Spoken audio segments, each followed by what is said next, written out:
have two main projects in the next 6 months. One of them is that Washington has just done a consolidation of our central IT services. So we have 3 teams that we're bringing together into one team, changing the name, changing the brand, changing hopefully the culture.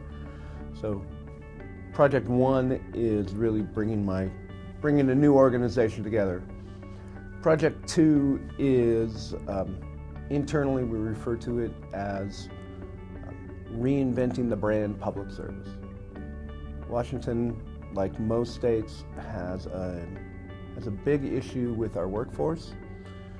We have about half of our workforce is ready to retire right now, and retaining and attracting new people is a huge challenge. It's a huge challenge across, at any time. But right now, with the economy going up and the geography that we work in, bringing new people into the state is one of the biggest issues. So we're doing a variety of things to try and attract new people and keep the great people that we've got.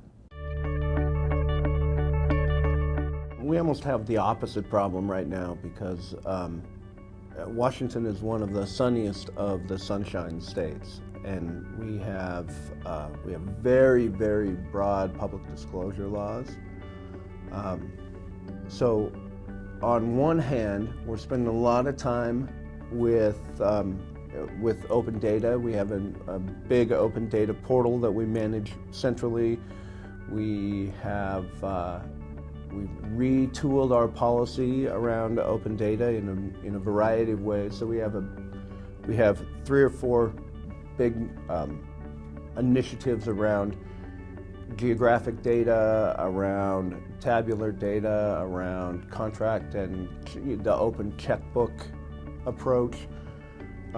And at the same time, privacy is an enormous issue, and the collision between personal privacy and the quest for open government turns out to be one of the real central issues that we're dealing with today. We hired a chief privacy officer about 6 months ago who's starting to get his feet underneath him. And at the same time, we have well, like all states, I think, we're dealing with how the conflict between having an enormous amount of data about all of our citizens and the requirement and the need to keep that both secure, but also keep it away from indiscriminate public disclosure. So we're trying to balance that public disclosure issue with the need for open government, and it's a significant challenge. So we're doing a couple different things. As I mentioned, we have a big open data portal that we manage centrally. We have a fairly large website called geography.wa.gov, which is a big focus for us right now, a lot of geographic data. We also have retooled our policy to really change the default so that any new data that gets created, we assume it is going to be published. Washington proposed a law in the session before last that got right up next to passing. It didn't get all the way out. But what we have done, to the extent that we can without making legal changes, we've made those changes in policy. So we end up spending an enormous amount of time, and one of the things that we say over and over again is that data is the core asset of the state, and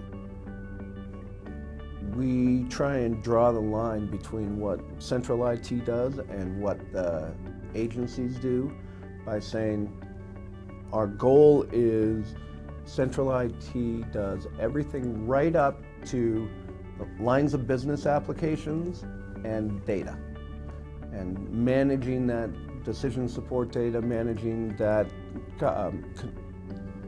end user facing data is both super critical, and we're trying to push that into the role of the agencies because they're the ones who are out there delivering the services, and they're the ones who are closest to the data. You know, security blots out the sun these days. We spend I personally spend about 40% of my time focused on cybersecurity, and you know, I don't see a huge conflict between security and open data. It's the closed data that we're trying to keep secure. It's that personal data.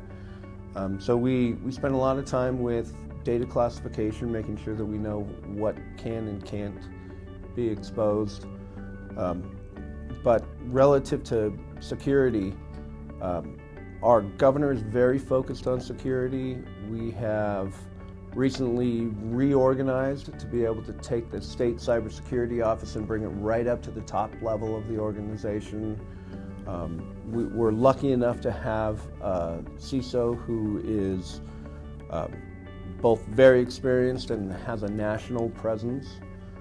So we spend a lot of time both internally focused, retooling how we look at security across the entire enterprise, but also externally focused, really thinking about two different things. One, how can we interact with the federal government and make sure that we're getting as much as we can out of the resources that the feds offer? And then secondarily, thinking about not just the security of the executive branch of state government, but the security for the state of Washington. And you know, it's a truism that as the internet has changed the fabric of the way we deliver services, that cybersecurity represents a threat to the continuity of commerce. It's not an IT issue anymore. Security and, on the other hand, privacy, they're both public policy issues. So we're trying to really elevate those issues to bring them to the level of public policy and spend some time educating the policymakers and helping them do the right thing relative to how they write laws. You know, I tell every time I'm called up in front of the legislature, they're getting tired of hearing it. I say the same thing. You know, it's not about how you spend less money on IT, it's how you use IT to spend less money in government.